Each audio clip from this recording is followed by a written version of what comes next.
todos os dias escuto um pai ou uma mãe dizer: meu filho não me escuta. Será mesmo? O que está acontecendo? Talvez a nossa comunicação esteja comprometida. Vem comigo que no vídeo de hoje a gente vai conversar sobre isso.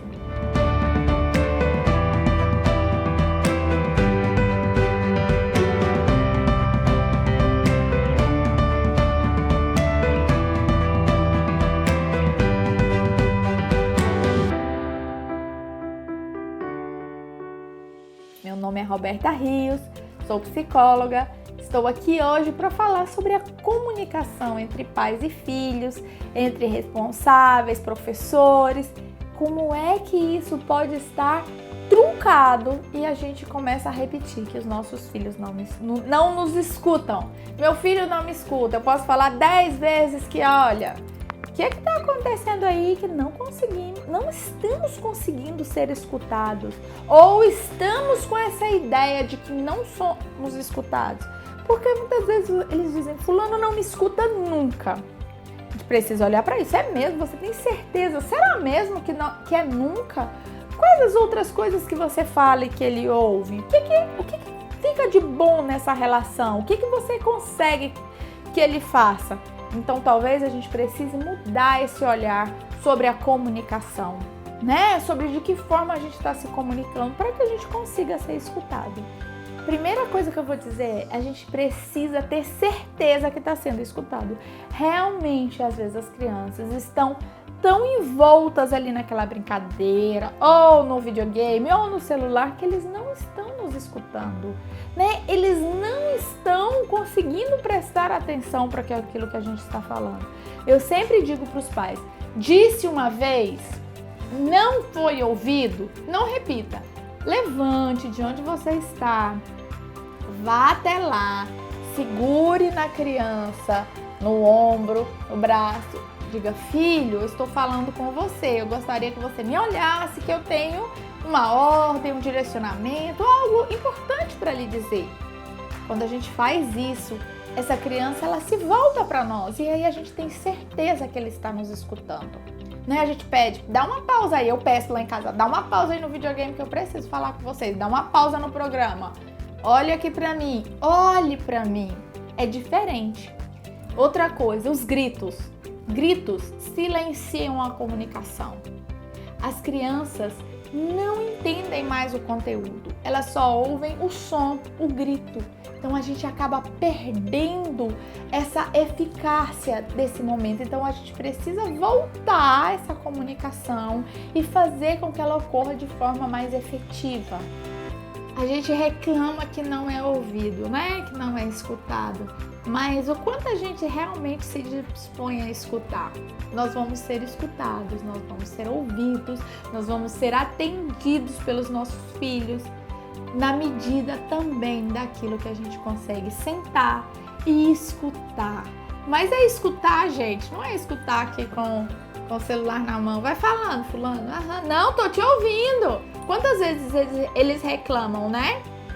Ah, não, mamãe, você não tá prestando atenção em mim, você não tá me ouvindo. E a gente precisa deixar de lado esse negocinho aqui e olhar pro fulaninho e escutar com o coração, com disposição. Eu acho que ser mãe, ser pai, ser educador tem muito mais a ver com disposição do que daquilo que a gente sabe, daquilo que a gente estuda, dos recursos, enfim.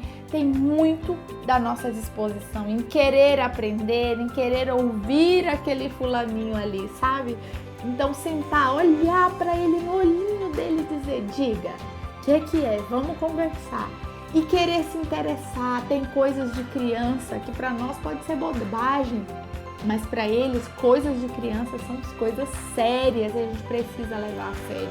Então, na medida que essa nossa comunicação está de lá para cá e de cá para lá, isso melhora, né? A gente vai conseguir escutar o nosso filho e ele também depois vai conseguir. Quando eu disser para ele: pare e me olhe, isso já é algo normal, porque eu também paro e olho ele.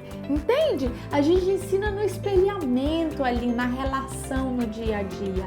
Então é importante demais a gente parar, olhar para o nosso filho e escutar ele, para que a gente também depois, quando a gente precisar, a gente também seja ouvida. Isso é relação, a gente precisa fortalecer a nossa relação, o nosso vínculo. Outra coisa importante, comunicação não é agressão, não é cobrança. Tem um livro que é Comunicação Não Violenta, do Marshall Rosenberg, que ele fala muito isso. Ao invés da gente falar da acusação, de acusar o outro, de que você não fez isso, você não colocou esse copo no lugar, a gente precisa dizer da nossa necessidade.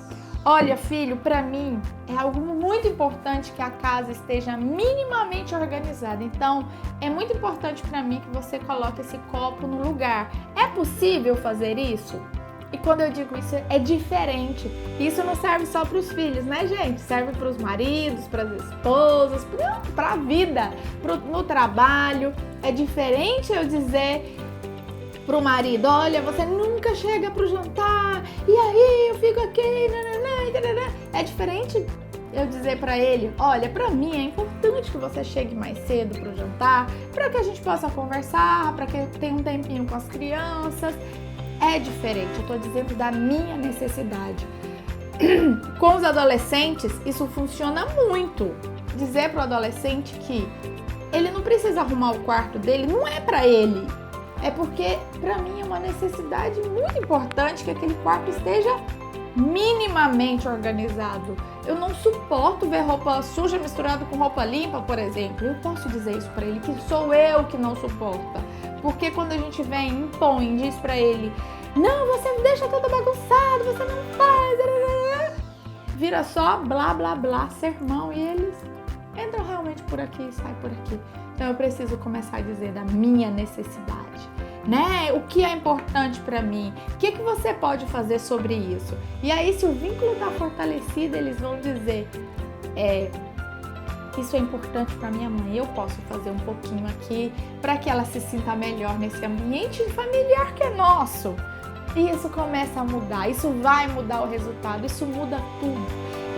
E isso a gente pode aplicar em todo tipo de relacionamento na vida, ao invés de acusar, dizer da nossa necessidade. E o que a gente ganha com tudo isso? Com toda essa trabalheira de se comunicar, de dizer da nossa necessidade, de cuidar da nossa raiva, né? Porque quando a gente vê as coisas bagunçadas, nossa vontade de brigar, de falar, de reclamar. O que a gente ganha com isso quando a gente respira fundo e pensa, não, o que significa esse copo fora do lugar para mim? Significa que a minha casa está bagunçada, eu tenho dificuldade, então eu vou dizer para ele isso. Isso gera encontro, isso gera verdade, isso gera vínculo, isso gera proximidade no relacionamento. E a coisa que mais faz com que os nossos filhos tenham em nós referências, que nos guiem, que nos obedeçam, que confiem em nós, é quando esse vínculo ele tá bem fortalecido. Esse vínculo ele é verdadeiro, ele é real, é de gente real. Então a gente chegar e dizer, hoje, mamãe tá muito cansada, muito estressada e ainda tem que ler esse material aqui. Preciso que vocês façam silêncio e colaborem. Dá pra fazer? É possível? Como é que vocês podem fazer isso? E eu tenho uma experiência de que, às vezes, eu falo para os meninos, domingo à tarde, filho, preciso de meia hora para descansar depois do almoço. E eu já escutei várias vezes Mateus e Davi falando com os pequenininhos, a mamãe tá cansada, ela precisa descansar, venham para cá, não façam barulho. Então, assim, isso gera verdade no relacionamento. Eles sabem que eu preciso. Eu falei da minha necessidade. Eu não falei que eles são barulhentos, que eles fazem barulho, que eles gritam, que eles pulam, porque eles são crianças.